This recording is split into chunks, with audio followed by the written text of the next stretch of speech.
Sir మీరు జెన్ technologies పెట్టే టైంకి ప్రభుత్వానికి పాలసీని సపోర్ట్ ఏం లేదు.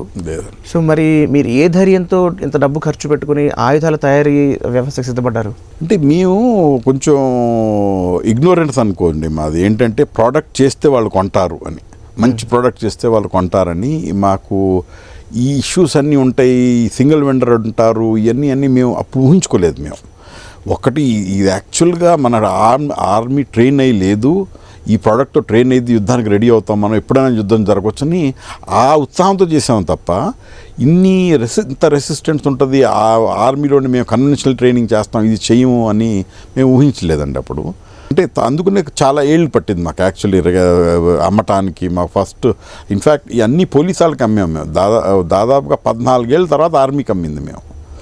సో 14 ఏళ్ళు ఆర్మీ వాళ్ళు ఏం కొనలేదు మా దగ్గర చూస్తున్నారు, బాగుంది అంటున్నారు, కొనట్లేదు అనమాట. కొన్నిసార్లు వాళ్ళు మేమే డెవలప్ చేసుకుంటాం, నువ్వు ఇంత ఖరీదు పెట్టి అమ్ముతున్నావు, మేము నీ దగ్గర నుంచి ఎందుకు కొంటాం అని కూడా జరిగింది మాకు. బట్ ఎనీవే ఫైనల్లీ ఇప్పుడైతే చాలా మంచి ఎన్వైరన్మెంట్ ఉంది. బట్ ఇనిషియల్గా మాత్రం పాలసీ సపోర్ట్ ఏమి లేదండి. But against policy support police వాళ్ళు కొనేవాళ్ళు, పారామిలిటరీ మన సెంట్రల్ పోలీస్ ఆర్గనైజేషన్స్ అంటారు, సిపిఓస్ అంటారు, వాళ్ళు కొనేవారు. ఇది మన సిఆర్పిఎఫ్ వాళ్ళంతా కొన్నా. సో వాళ్ళు సపోర్ట్ చేశారు మాకు మొదట్లో. తర్వాత ఇప్పుడైతే ఆర్మీ మాది 80-90% ఆర్మీనే చేస్తుంది ఇప్పుడు.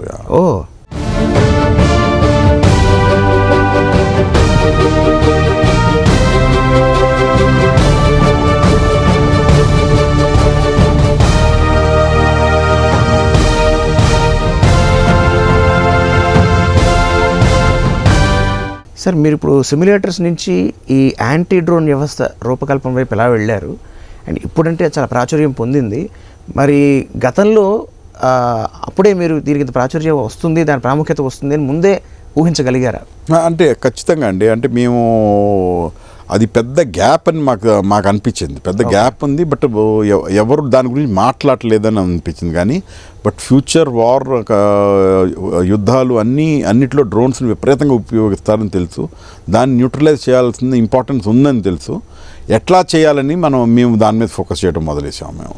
సో 2018లో మేము మొదలేసినప్పుడు 4-5 ఏళ్ళు పట్టుద్ది అనుకున్నాం మేము. సో 4 ఏళ్ళకి గవర్నమెంట్ టెండర్ కూడా వచ్చింది.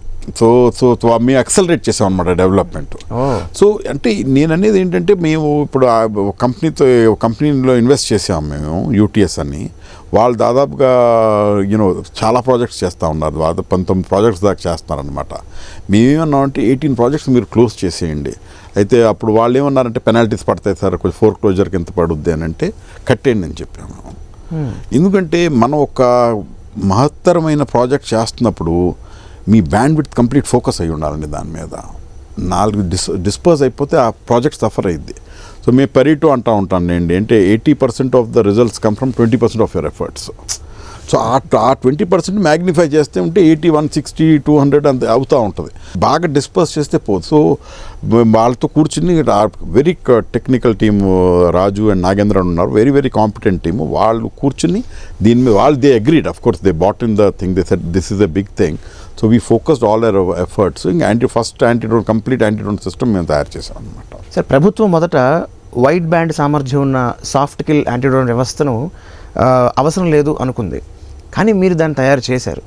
సో అంటే ఒక సింగిల్ వెండర్గా ఉన్నప్పటికీ కూడా అది మీరు గెలుచుకోగలిగే సందర్భం అది ఎలా ఏర్పడింది, ఎలా కుదిరింది? ఇది ఫస్ట్ ఏంటంటే కమర్షియల్ బ్యాండ్స్ అంటే మనం ఈ మామూలుగా పెళ్ళిళ్ళలో వాడేస్తారు కదా, ఆ డ్రోన్స్ని ఎట్లా న్యూట్రలైజ్ చేయాలనేది first set of anti drone systems చేసినాయి అనమాట.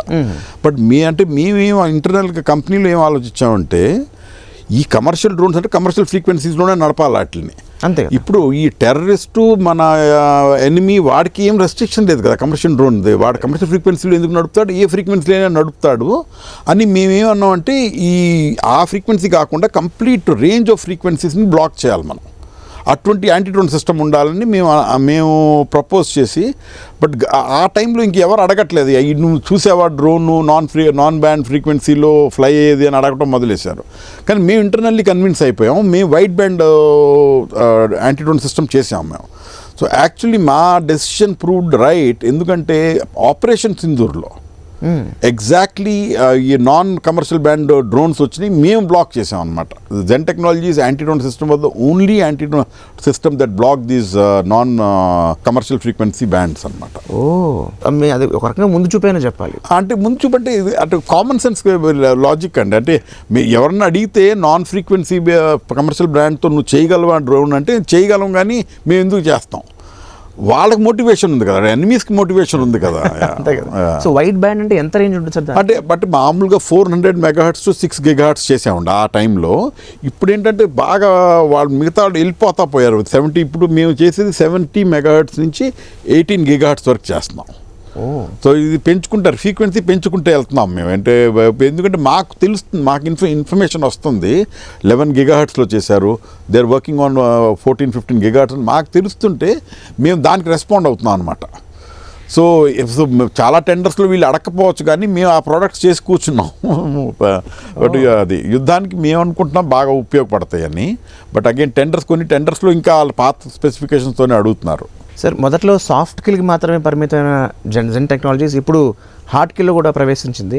సో దీనికి L70 గన్ కూడా వాడుతున్నారని విన్నాం. అసలు వీటి విశేషాలు ఏంటో చెప్పండి సార్. ఒకటి సాఫ్ట్ కిల్ అంటే ఏంటంటేనండి, ఇప్పుడు గ్రౌండ్ స్టేషన్ నుంచి డ్రోన్ని పంపించి వాళ్ళు గైడ్ చేస్తూ ఉంటారు ఈ టార్గెట్ని వెళ్ళి కొట్టు అని. ఓకే. సో మనం సాఫ్ట్ కిల్ ఏం చేస్తామంటే మధ్యలో జామ్ చేస్తాం సిగ్నల్ని, డ్రోన్కి వెళ్ళకుండా. డ్రోన్కి సిగ్నల్ లేకపోతే అది ఏం పడిపోయిద్ది, లేకపోతే తిరిగి వెళ్ళిపోయిద్ది, మనల్ని అటాక్ చేయదు. వన్ ఆఫ్ ద 2 థింగ్స్ జరుగుతాయి, ఏది జరిగినా సరే. సో అది సాఫ్ట్ కిల్ దాని అంటే సాఫ్ట్ కిల్ అంటారు. అంటే దాన్ని యాక్చువల్లీ డ్రోన్ని మనం మేము వెపన్స్ ఏం వాడలేదని అంటాం అనమాట. సో ఇది మేము ఫస్ట్ చేసాము. తర్వాత ఏంటంటే వీళ్ళు ఏం చేయడం మొదలేశారంటే, కింద కంట్రోల్ అక్కడ దాకా ఒక డిస్టెన్స్ దాకా వెళ్ళిన తర్వాత అది శాటిలైట్ కమ్యూనికేషన్తో వెళ్ళి టార్గెట్ని కొట్టేస్తుంటాం మొదలేశారు వాళ్ళు. GPS పెట్టేసి వెళ్ళిపోవచ్చు కదా టార్గెట్ కోఆర్డినేట్స్ ఇస్తే. సో మేము దానికి సొల్యూషన్ ఏంటంటే, సో ఇది ఇప్పుడు కూడా సాఫ్ట్ కిల్. ఇది మేమేం చేసామంటే వీ విల్ బ్లాక్ ఇదేంటంటే మీకు యాక్చువల్లీ మీ ఫోన్లో కూడా వస్తుంది GPS సిగ్నల్, చాలా వీక్ సిగ్నల్ అది. మనం కొంచెం స్ట్రాంగ్ సిగ్నల్ చేస్తే బ్లాక్ అయిపోయింది ఈజీగా. ఇప్పుడు ఇండియాలో ఉన్నావు అనుకుంటే మేము ఇండియాలో కాదు నువ్వు చైనాలో ఉన్నావు అని చెప్తాం మన డ్రోన్కి. ఇక డ్రోన్ డిస్ఓరియంట్ అయ్యి వెళ్ళిపోయి పడిపోయిద్ది, లేకపోతే వేరే రాంగ్ డైరెక్షన్లోకి వెళ్ళిపోయిద్ది అనమాట. బట్ ఇప్పుడు ఏంటంటే ఇప్పుడు లేటెస్ట్ జనరేషన్ డ్రోన్స్ ఏంటంటే వాళ్ళు విజన్ తోటి AI తోటి వస్తున్నాయి అన్నమాట. అది ఒక ప్రాంతాన్ని చూసి గూగుల్ మ్యాప్ కోఆర్డినేట్స్ ఉంటాయి, గూగుల్ మ్యాప్ కానీ దేని అన్నా దాని టోపోగ్రఫీతో కంపేర్ చేస్తారన్నమాట. ఈ కొండ ఇక్కడ ఉంది, ఈ లోయ ఇక్కడ ఉంది, సో నేను ఈ లొకేషన్లో ఉన్నానని మ్యాప్ చేసి వెళ్తూ ఉంటుంది అనమాట. సో దీన్ని మనం ఈ జామింగ్ ఏం పని చేయదు దీని మీద. దీన్ని ఏంటంటే షూట్ చేసి పడగొట్టాల్సిందే, షూట్ చేయాల్సిందే. సో ఈ మా L70 అనేది చాలా పాత గన్ అండి, 50-60sలో 1950-60sలో వాడిన గన్ను. సో ఆ గన్ను ఏంటంటే ఎయిర్ డిఫెన్స్ గన్ అనమాట, ఎయిర్ క్రాఫ్ట్ని పడగొట్టడానికి. అయితే మేమేం చేసామంటే దాన్ని వెళ్ళి కొంచెం చూసేసి దాని రేడార్ అంతా దాన్ని మార్చాం, ఏంటి డ్రోన్స్ని పడగొట్టడానికి మేము మార్చి అమ్మాం కూడా గవర్నమెంట్కి. So L70 gun effectively anti drone గన్గా మారింది అనమాట దానివలన. సో అది దాంట్లో కూడా విపరీతమైన R&D చేయాల్సి వచ్చింది మనం, but effectively we were able to do that.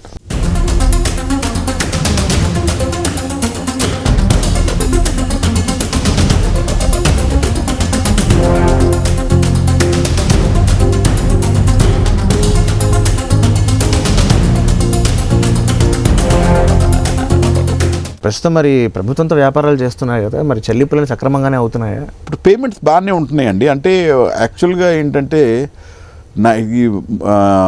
Atal Bihari Vajpayee గారు రాకముందు డిఫెన్స్ సప్లై చేస్తే డబ్బులు వచ్చాయి, వస్తే వచ్చినాయి అన్నట్టుండే. ఎవరు బాగా పై లెవెల్లో కాంటాక్ట్ ఉంటే వాళ్ళ డబ్బులు వచ్చాయి అనమాట.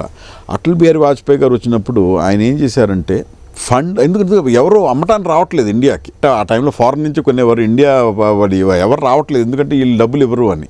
సో ఆయన ఏం చేశారంటే, మీరు RFP ఫ్లోట్ చేయకముందు ఫండ్స్ బ్లాక్ చేసి ఉండాలి బ్యాంక్లో, అప్పుడు కానీ RFP ఫ్లోట్ చేయాలని రూల్ పెట్టారు. RFP అంటే టెండర్ ఫ్లోట్ చేయకముందు, రిక్వెస్ట్ ఫర్ ప్రొక్యూర్మెంట్ అనమాట అది. అప్పటి నుంచి కొంచెం ఈజీ అయింది అసలు. అంటే డబ్బులు ఉన్నాయి వీళ్ళ దగ్గర. తర్వాత ఏంటంటే పేమెంట్ డిలే అయినా జరుగుతూ ఉండే అనమాట. సో కోవిడ్ వచ్చినప్పుడు నిర్మలా సీతారామన్ గారు ఒక రూల్ పెట్టారు, ఏంటంటే 45 రోజుల్లో పేమెంట్ చేయాలని. యాక్చువల్లీ అది కొన్నేళ్ళ దాకా విపరీతంగా, అంటే 24-25 దాకా అది బాగా 45 రోజుకి మా బ్యాంక్కి వచ్చేసేది, అకౌంట్కి వచ్చేసేది డబ్బులు. సో ఈ మధ్యన మళ్ళీ కొంచెం డిలే అయ్యాయి, కొన్ని నెలలు డిలే అవుతున్నాయి కానీ బట్ ఓవరాల్ పేమెంట్స్ చాలా ప్రాంప్ట్గా జరుగుతాయండి ఆర్మీ తోటి. ఇన్ఫ్యాక్ట్ పోలీసు పారామిలిటరీతో పోలీస్తో స్టేట్ పోలీస్తో కొంచెం ఛాలెంజింగ్ ఉంటుంది, బట్ ఆర్మీతో మాత్రం we get payments mostly. When I say army I'm saying armed forces, Navy and Air Force, all all the 3 tri services. So అవును, సో అందుకని ఇప్పుడైతే పేమెంట్స్ అయితే ప్రాంప్ట్గా జరుగుతాయండి.